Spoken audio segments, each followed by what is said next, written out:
¿Es realmente el próximo mes cuando Jesús viene a buscar a su iglesia? Miles de personas se están haciendo esta pregunta después de que varios estudiosos de la profecía señalen hacia septiembre del 2025. Pero cuando descubras lo que la cronología bíblica realmente dice, puede que nunca vuelvas a ver las profecías de la misma manera. Mucha gente está hablando sobre el arrebatamiento y específicamente sobre el mes de septiembre del año 2025. Antes de que piensen que voy a confirmar o negar estas fechas, déjenme explicarles algo fascinante que descubrí estudiando las Escrituras. Jesús dijo en Mateo 24, versículo 36, algo muy específico: «Pero del día y la hora nadie sabe, ni aun los ángeles de los cielos, sino solo mi Padre». Durante siglos, la gente ha interpretado esto como una advertencia para que no tratemos de calcular nada. Pero permítanme contarles algo que puede cambiar completamente su perspectiva. ¿Sabían que esta frase que Jesús usó era una expresión idiomática muy conocida en el judaísmo del primer siglo? No era una frase al azar, era una referencia directa a una fiesta específica, la fiesta de las trompetas, conocida también como Rosh Hashanah. La fiesta de las trompetas era la única celebración judía que comenzaba con la luna nueva. En aquellos tiempos no tenían calendarios precisos como los nuestros. Para determinar el inicio de la fiesta, 2 testigos debían subir al monte y observar el cielo hasta ver la primera aparición de la luna nueva. Si había nubes, si el cielo estaba despejado, si la visibilidad era buena o mala, todo esto afectaba cuando podían confirmar el avistamiento. Por eso mismo, nadie sabía si la fiesta comenzaría en el primer día esperado o en el segundo. Esta incertidumbre le dio a la fiesta de las trompetas el apodo de la fiesta que nadie conoce el día ni la hora. Cuando Jesús pronunció estas palabras, sus oyentes judíos inmediatamente entendieron la conexión. No les estaba diciendo que dejaran de estar atentos a las señales, les estaba dando una pista específica sobre el tiempo del arrebatamiento. La fiesta de las trompetas incluía más de 100 toques de trompeta durante el día, culminando con el último toque o gran trompeta. ¿Les suena familiar? Pablo escribió en 1 Corintios 15, versículo 52. En un momento, en un abrir y cerrar de ojos, a la final trompeta, porque se tocará la trompeta, y los muertos serán resucitados incorruptibles. ¿Ven la conexión? El arrebatamiento, la trompeta final, la fiesta que nadie conoce el día ni la hora. Todo está relacionado de una manera que no podemos ignorar. Ahora quiero compartirles algo que me tiene realmente impactado. Es un patrón que aparece desde el mismo libro de Génesis y que apunta directamente hacia nuestros días. Estoy hablando del misterio de los 6.000 años de la humanidad. Fíjense en esto. Dios creó el mundo en 6 días y descansó el séptimo. Esto no es solo historia, hermanos. Esto es profecía. Pedro nos da una clave importante en 2 de Pedro 3, versículo 8. Mas, oh amados, no ignoréis esto, que para con el Señor un día es como 1000 años, y 1000 años como un día. Los primeros padres de la Iglesia entendieron esto perfectamente. Creían que así como Dios trabajó 6 días y descansó el séptimo, la humanidad tendría 6000 años de historia antes de entrar al séptimo milenio de descanso bajo el reino de Cristo. Hagamos los cálculos juntos. Desde Adán hasta Jesucristo, las genealogías bíblicas nos muestran aproximadamente 4000 años. Desde Cristo hasta nuestros días han pasado casi 2000 años más. 4000 más 2000 son 6000 años. Si este patrón es correcto, y yo creo que lo es, entonces estamos viviendo en el ocaso del 6º día de la humanidad. El sol se está poniendo sobre la era del hombre, y el amanecer del 7º día está muy cerca. El Talmud judío, escrito por rabinos mucho antes de nuestro tiempo, enseña exactamente lo mismo. Dice que el mundo durará 6000 años antes de entrar al 7º milenio de descanso. Los primeros escritores cristianos como Ireneo y Bernabé también creían esto. Pero aquí viene lo impactante. Muchos estudiosos calculan que actualmente estamos en el año 5993 desde la creación. Eso significa que solo quedan 7 años para llegar a los 6000 años completos. ¿Qué sucede cuando cruzamos ese umbral? Muchos creen que comenzará la semana 70 de Daniel, esos 7 años de tribulación que precederán el reino milenial de Cristo. Otros piensan que el arrebatamiento ocurrirá justo antes de que comience esa última semana. Los números en las Escrituras nunca son accidentes. Dios los usa como patrones, como advertencias y como señales para revelar lo que está a punto de hacer. Y hay un número que sigue apareciendo como un faro a través de la profecía, el número 23. La fiesta de las trompetas en el año 2025 comienza exactamente el 23 de septiembre. Esa fecha por sí sola hace que los estudiosos de la profecía presten atención. Pero las conexiones no terminan ahí. Piensen en el Salmo 23, uno de los pasajes más famosos de toda la Biblia. Aunque ande en valle de sombra de muerte, no temeré mal alguno, porque tú estarás conmigo. ¿Qué les parece esto? Un viaje a través del valle más oscuro, pero sostenido por la mano del pastor. ¿Podría estar señalando al momento cuando el mundo entre al valle de tribulación? En la tradición judía, el número 23 está conectado con juicio y transición. Es la línea entre muerte y vida nueva, entre finales y comienzos. Pero la matemática se pone aún más fascinante. Cuando Israel se convirtió en nación en 1948, si cuentan hacia adelante 77 años, siendo 7 el número de la perfección y 77 un doble sello de cumplimiento divino, llegan al año 2025. Y justo en el medio del calendario profético de ese año se encuentra el 23 de septiembre. De todos los números, de todas las fechas, ¿por qué el 23 sigue marcando puntos de transición en la profecía? Si el 23 de septiembre del 2025 marca la transición final, el momento en que la historia gira de la era de la gracia a la era del juicio, entonces el Salmo 23 no es solo consuelo, es un mapa de ruta. Ahora necesitamos entender algo fundamental. La primera venida de Jesús cumplió exactamente las profecías del Antiguo Testamento. Nació en Belén, tal como dijo Miqueas 5 versículo 2. Vino como el siervo sufriente que describió Isaías 53. Murió y resucitó según las Escrituras. Pero hay profecías sobre la segunda venida que aún no se han cumplido. Es como el siguiente gran capítulo de la historia. Esta vez, en lugar de aparecer como un bebé humilde, Jesús regresará como el Rey poderoso con un ejército celestial. La primera vez vino como el Cordero de Dios que quita el pecado del mundo. La próxima vez vendrá como el león de la tribu de Judá que establecerá justicia en la tierra. Es un cambio total de su primera aparición. Daniel nos habla de 70 semanas determinadas sobre el pueblo judío. 69 de esas semanas se cumplieron hasta la primera venida de Cristo. Queda una semana, 7 años, que muchos interpretan como el período de tribulación antes del reino milenial. Zacarías 14, versículo 4, nos dice que sus pies se posarán sobre el monte de los olivos, el mismo lugar desde donde ascendió. Los ángeles dijeron en Hechos 1, versículo 11, «Este mismo Jesús, que ha sido tomado de vosotros al cielo, así vendrá como le habéis visto ir al cielo». El profeta Joel habla de un día grande y espantoso del Señor, cuando el sol se convertirá en tinieblas y la luna en sangre. Malaquías describe su venida como fuego refinador. Estas no son descripciones del nacimiento en Belén, sino de un evento futuro que cambiará todo. Jesús mismo nos advirtió sobre las señales que precederían su regreso. En Mateo 24, sus discípulos le preguntaron sobre las señales de su venida y del fin del mundo.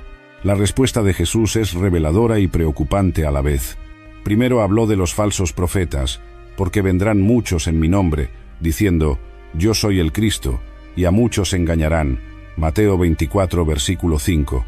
¿Han notado cómo en nuestros días surgen constantemente líderes que afirman tener revelaciones especiales o que se presentan como Mesías? Un falso profeta no siempre dice abiertamente que es Cristo. A veces simplemente tuerce las Escrituras, predice fechas específicas que no se cumplen, o lleva a la gente por caminos que se alejan de la verdad bíblica.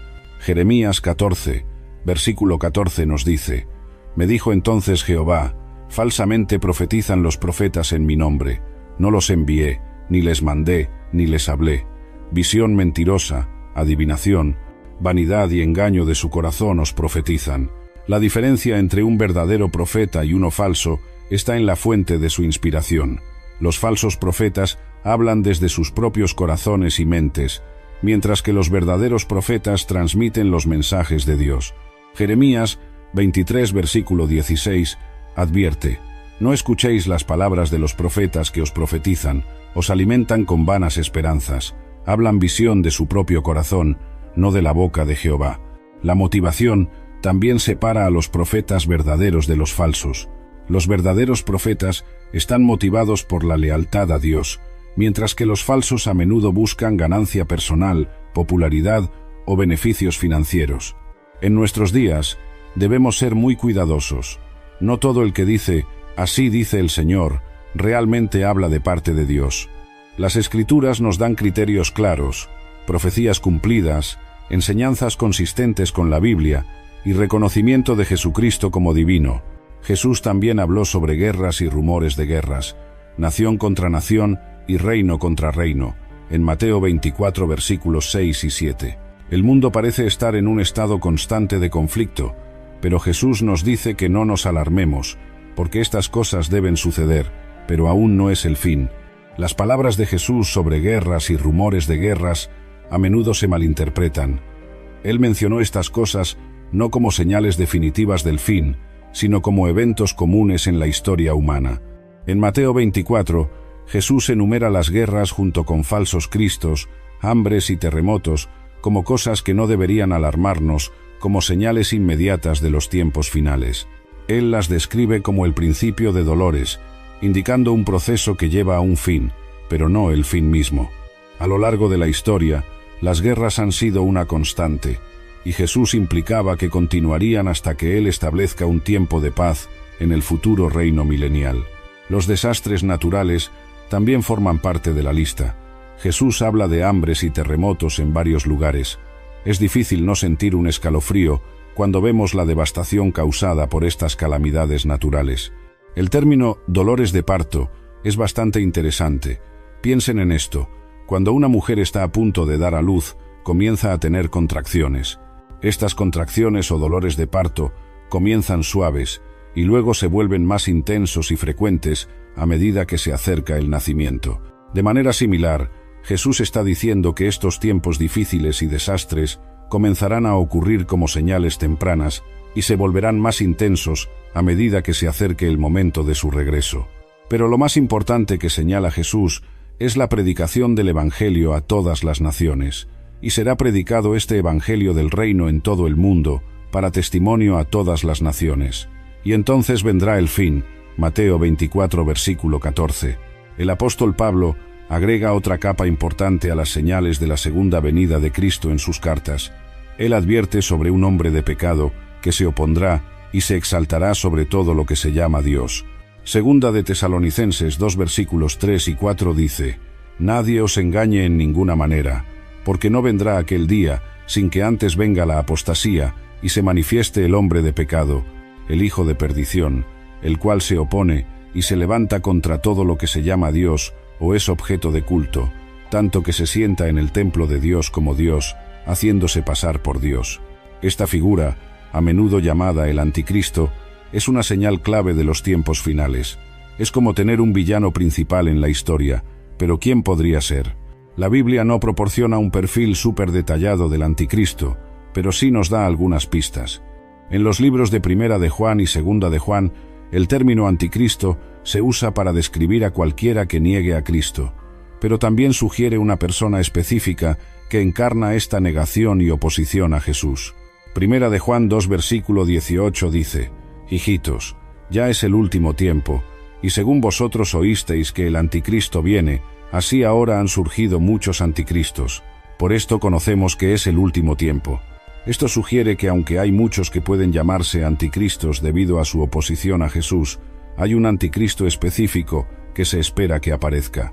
En el libro de Apocalipsis hay una figura a menudo asociada con el anticristo llamada la bestia. Esta bestia se describe como teniendo gran poder y autoridad y lleva a las personas lejos de Dios hacia el mal. Pablo también habla de una apostasía o rebelión que ocurrirá antes de la segunda venida. La apostasía se refiere a un tiempo antes de que Jesús regrese, cuando habrá un gran cambio en cómo las personas piensan y actúan sobre la fe y la religión. Es como muchas personas que solían creer en la palabra de Dios comenzaran a cambiar de opinión o abandonar completamente su creencia y fe en Dios. Esto sugiere una declinación significativa en la fe y los valores morales, un alejamiento de la verdad. 88 razones por las que Jesús regresa en 1988. 21 de octubre del 2011 es el fin del mundo. 21 de diciembre del 2012 es el fin del mundo. ¿Les suenan familiares estas predicciones? Deberían, porque fueron predicciones reales en las que la gente creyó. Familias vendieron sus casas, personas renunciaron a sus trabajos, millones se prepararon para el fin, y luego no pasó nada. ¿Podría una nueva decepción estar preparando a las personas para caer aún más fuerte esta vez? Aquí estamos de nuevo.